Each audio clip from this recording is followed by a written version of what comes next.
Hello and welcome to the Beginner's Guide to Moving Servos with a PCA9685 and MYROBOTLAB.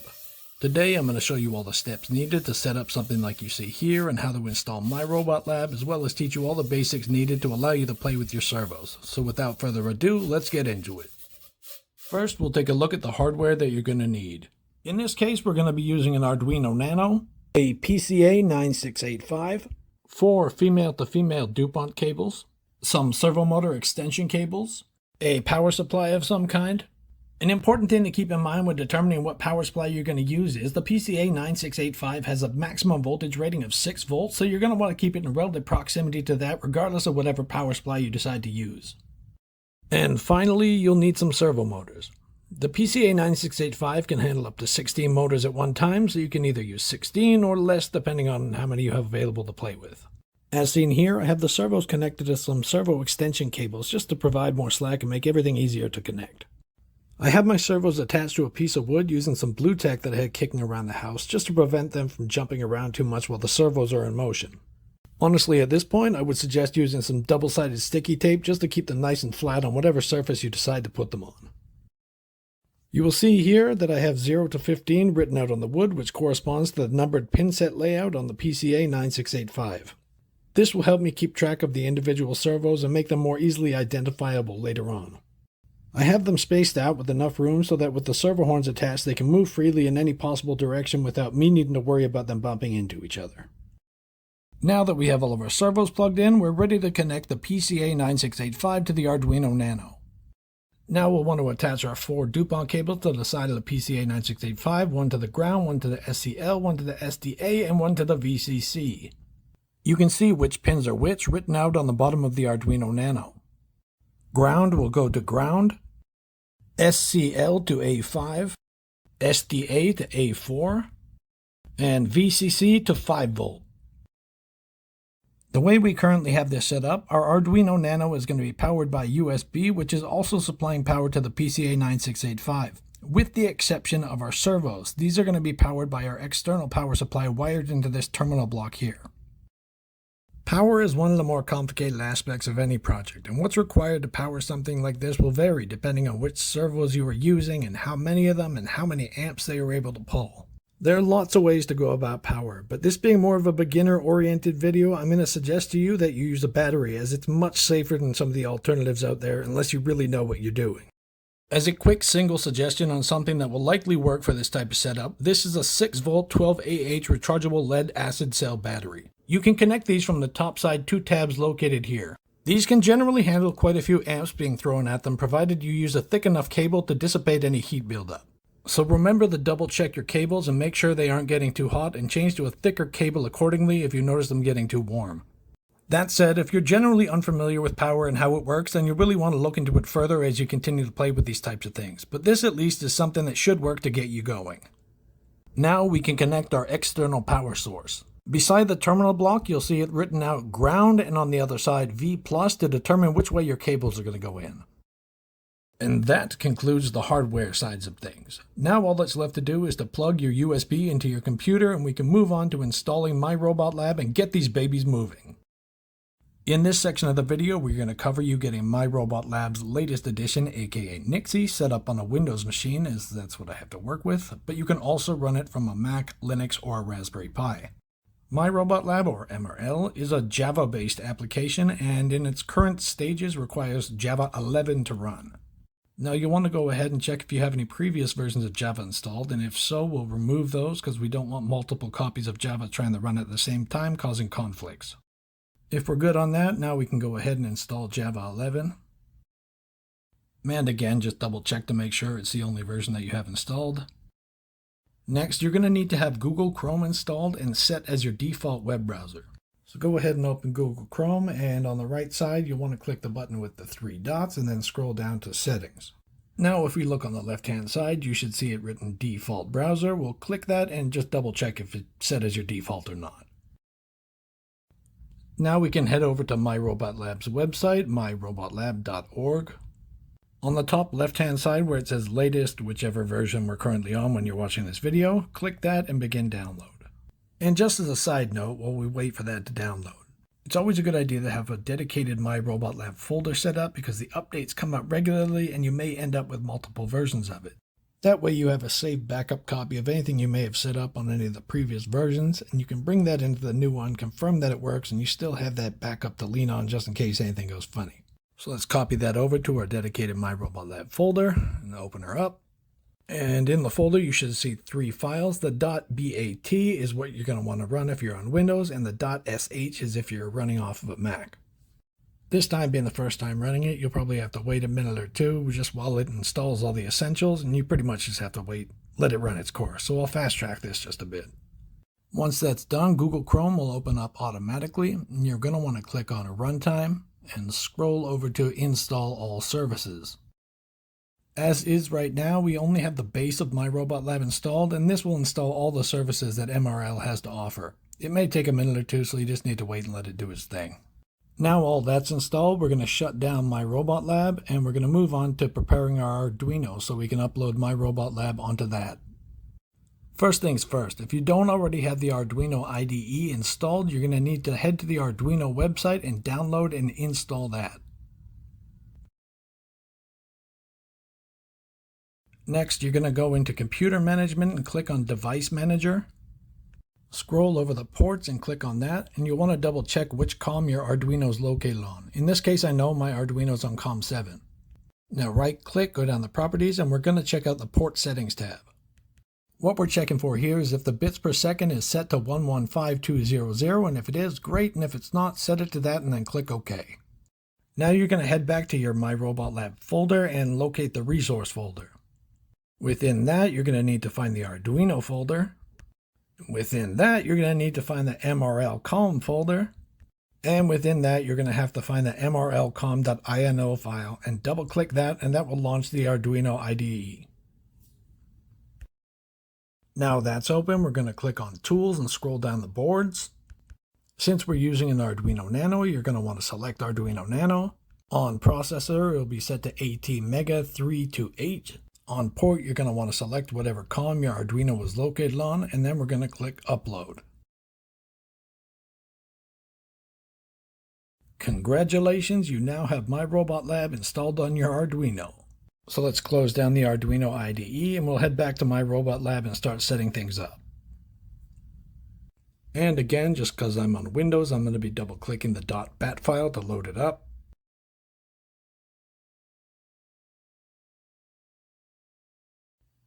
Now we have MyRobotLab all up and running. But in order for it to be able to do what we want to do, we need to start setting up some services. And anytime you're going to set up a service, you're going to do it by clicking on Runtime. From here, we'll click under Create a New Service. Now any service that you create, you can name anything that you'd like, but since I'm setting up the Arduino Nano first, I'm just going to call this Nano, and then we'll go to Service Type and click Arduino, and then you'll want to click on Start Service.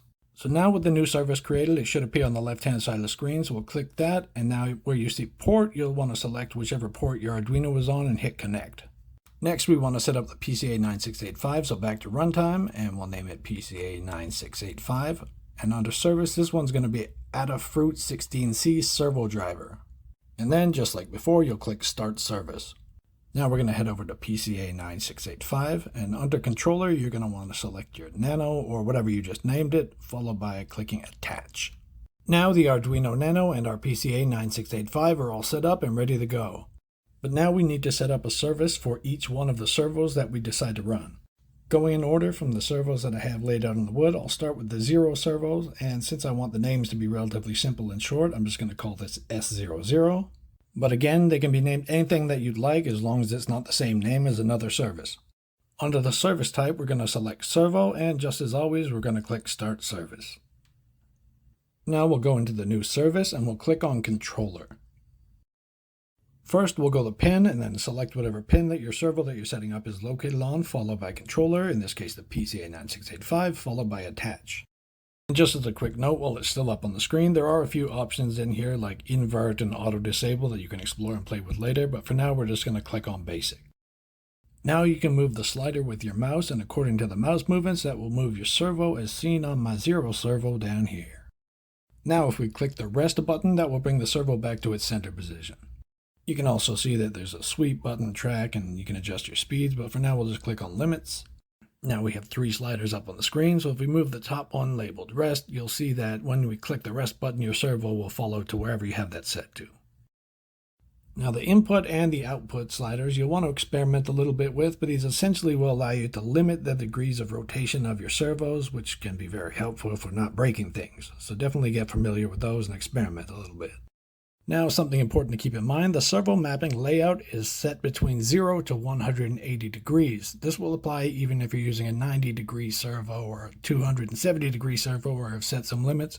It'll still apply accordingly, but just keep in mind that it is written out as 0 to 180 degrees. Right, back to setting up servos we go. So again, we'll go to runtime, and then I'll name it as 01, set it as a servo, and hit start service. Just like the last time, we're going to want to click controller, set the pin, set the controller, and hit attach. And since we have 16 servos, we're going to have to do this for each one of the 16 servos, so I'll speed this up just a little bit. Just to quickly point out something, the reason why I gave the servos names like S01 instead of S1 is that S1 would be located beside the S10. That was done just for the sake of organization, but it's completely personal preference. And now we have all of our servo services set up. Now I'd suggest just to go through them all one by one and double check the pins and make sure that your servos are moving okay, but if all's looking good on that end, then we're going to head back to runtime. Since we just did all the work of setting this up, we want to be able to make sure we can run this anytime we'd like to without setting it up again. So we're going to go to the Save Config button, and then you're going to name it whatever you'd like. In this case, I'll just name it PCA9685 Tester. Then click OK.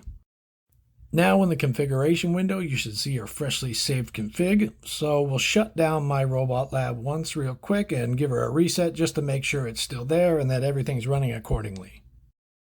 Yet again, let's open her back up.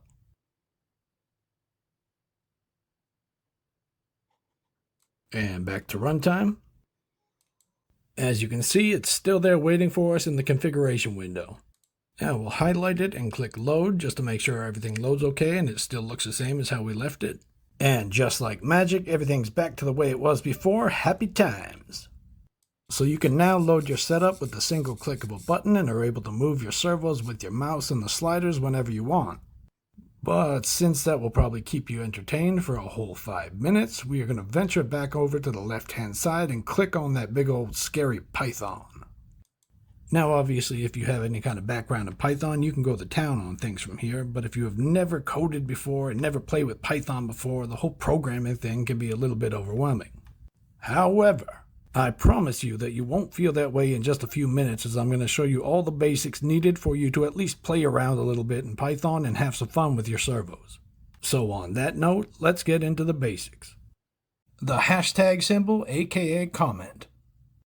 Anything following the comment mark will not be seen as code until the next line, or rather until you hit enter. This can be especially useful to you if you want to make any notes in your code for yourself or anybody else you're sharing the code with. It can also be used to remove part of the code's functionality while keeping the code in your script if you want to come back and use it again later. You can see we have 2 sentences written out here, with the top one being displayed in green text. This is due to the hashtag or comment symbol being written at the beginning of it, letting Python know that it is not meant to be read as code and to skip it. At this point, Python still believes that the second sentence being displayed in black is meant to be read and it will want to read it. As this sentence was more intended just for us and Python still doesn't know what to do with it or what it means, we're going to add the hashtag to this one also. The move to command. This is what we'll use to move our servo motors. Now this alone won't do very much because Python still doesn't know what you want to move or where you want to move it to. The what we want to move is based on our servo service names, so example S00, and that'll be placed before the .move to command. Remembering that MRL's servo mapping is laid out between 0 being maximum rotation in one direction, 180 being maximum rotation in the other direction, and 90 being our center, you can now determine where you want to move your servo to by placing your desired location's number inside of the brackets. You can see that all the lines are currently commented out, so we'll uncomment them one at a time and click the execute button at the top to test out these 3 move to command positions one by one.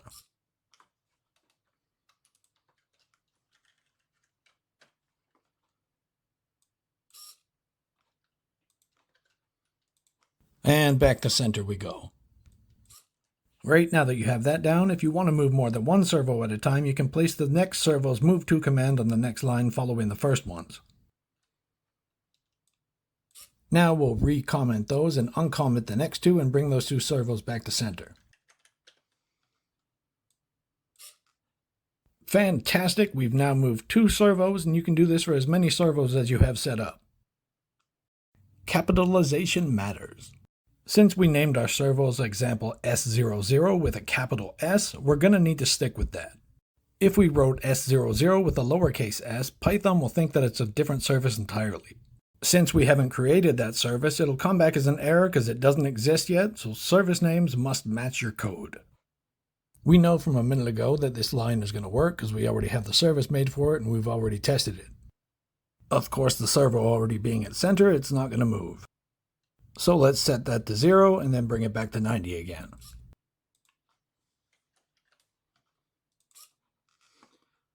Now if we try the one with the lowercase s, as we haven't made a service that matches this name, you will see it comes back with a traceback error, name lowercase s00 is not defined. So that's not going to work for us unless we create a different service for a different servo named with the lowercase s and we want to control that servo. So just keep in mind that you need to be precise with your capitalization when you're using commands. Spaces don't matter, beyond your sanity. Now whether you have no spaces in between your lines or you have 100 spaces in your lines, it's all the same to Python. The main use for spaces will be to keep everything organized and more easy to find things because it can be very hard to do so if they're all jumbled together. How many or how few spaces you use is completely up to you. Now as seen here, if there's only a few spaces or many spaces, this will all be seen the same way as if it's written out like this with no spaces. But just picture if you have 100 lines and you have something that's not working or something you want to change within that 100 lines and there's no spaces, it's going to be very difficult to pinpoint what it is you're looking for. So spaces will definitely be beneficial if you're trying to keep things more organized. The sleep command. Sleep is important. It's important to us and it's also important to Python. The sleep command allows us to tell Python that whatever lines we have previously written are now finished and that we can now move on to the next ones. In order for the sleep command to work, we need to let it know how long to sleep for. The sleep time frame is defined by seconds, so whether it be 3 seconds or 100 seconds, however many seconds you decide on, you'll place that number in between the brackets. In this example here, first you'll see that we're going to move our servo to the 180 position. The sleep timer following that allows us to tell Python that we want it to wait for 2 seconds after it began moving to the 180 position before it begins moving again, in this case to the 0 position. Following beginning moving to the 0 position, it will wait 2 seconds before returning to center. Now you know how the sleep timer works, but I'll give you another example of it with commenting out a couple of lines within the code. Now it'll move to the 180, sleep for 2 seconds, and return to center. And finally, an example of trying to move the same servo to 2 different positions without the sleep command written in. Generally, you want to avoid this as it's trying to move the servo to 2 different positions at once. In this case, the 180 came first, so it went to the 180. Now that you've seen those examples, hopefully it's clear enough on why it's necessary to use the sleep command as kind of your start and stop marker in between the servo movements. The syntax error. This generally happens for one of 2 reasons. Either you have included something in your code that Python can't understand, or you may have removed something that is needed by accident. Now we know this works, but just to be sure. But if, for example, while we're adjusting something, we happen to remove one of the brackets, we get a syntax error. Now you can see the syntax error written in the console reading something like string 7. This means it made it to but could not run line 7 because of something going on before it. And since the line before line 7 is line 6, we can assume that this is the best place to check and oh look, a missing bracket. Now if we fix that up, all should be working fine again. The set speed command. This command follows the very same principles as the move to command. First, we need to let it know what it is that we're wanting to change the speed of. Next, we need to tell it what speed we are wanting to set it to. Now, how fast the servo can be set to will really depend on the servo motor you're using, but an example of a speed range that you will likely notice somewhat of a difference between is 0 to 800. There is one important exception to this, and that will be -1. -1 is set to remove all speed limitations and will return your servo to its maximum speed. Last but not least, once a servo's speed has been set, it will remain at that speed until the speed has been set again. As you can see in the example, the set speed command will be placed prior to the move to command. The first movement, set to 500, should be somewhat slowed down while heading to the 180 position. The second movement slowed down much more, going to the 0. Now the third line I haven't actually set any speeds on, and you will see that it keeps the last speed set while it runs that line. And finally, we're going to use the -1 to remove all speed limits and bring it back to the servo's maximum speed when it's returning to 90.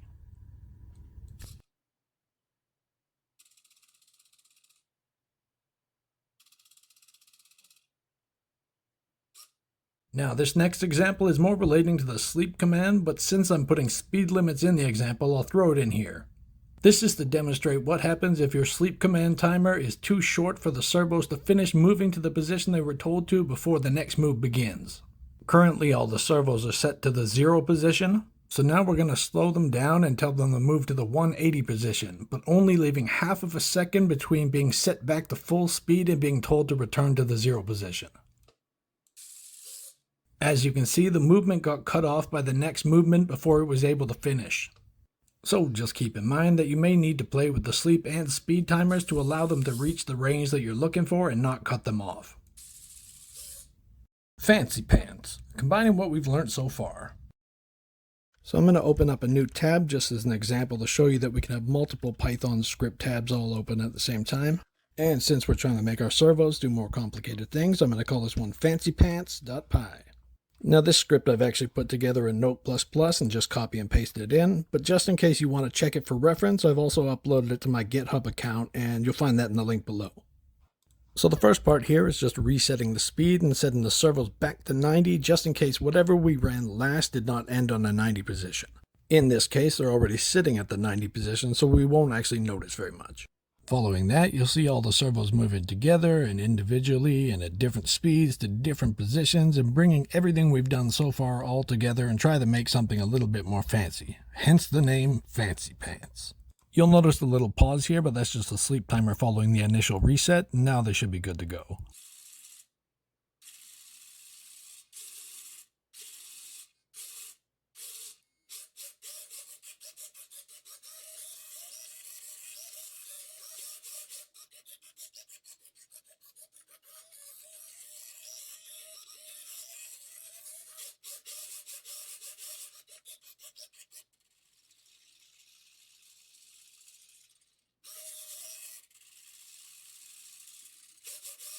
Alright, Fancy Pants.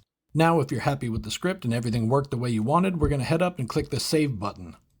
As you can see, the file is now saved, so we can run it again anytime in the future just by clicking Open, choose File, select wherever you have it saved to, and Upload Me. Now of course we don't have the servos actually attached to anything yet, but these 3 commands we just learned will be the most important basics to get familiar with for when you do end up making something and hooking your servos up. These are going to be the essentials to remember when you want to make something like a robotic gesture or an animatronic movement sequence or moving whatever it is that you decide you actually want to move. Now of course this is just to scratch the surface of all the things that can actually be done in MRL, but later down the road once you've explored a little bit more, you'll see that you can really begin to add more depth to your creations by example adding voice commands, face tracking, sensor triggers, LEDs, the list goes on and on. So on that note, I just want to point out that if you've made it this far, obviously you've noticed that MyRobotLab is free, which is absolutely fantastic. MRL is run by just a few very hard-working gentlemen who somehow managed to pump out almost daily updates of various kinds, and they're doing so while paying for everything out of their own pockets. So at some point down the road, after you further explored MRL, you decide you want to help contribute to the gas money and just show a general appreciation to their hard work, I've included the link to their Patreon page down below, and now you know how you can. Well, this is where we're going to wrap it up for the day, but please do consider liking this video if you found it at all helpful. And seeing as this video is more of an introduction to another video that I'm currently working on regarding the Thingiverse release of a 16-motor in-move robot head remix that uses the same hardware that we covered today, please consider subscribing for updates on that, or depending on when you're watching this, for other future content. Also feel free to leave any comments or questions you may have down below, and I'll do my best to get back to you as soon as possible. So until the next time, I'll see you in the next video.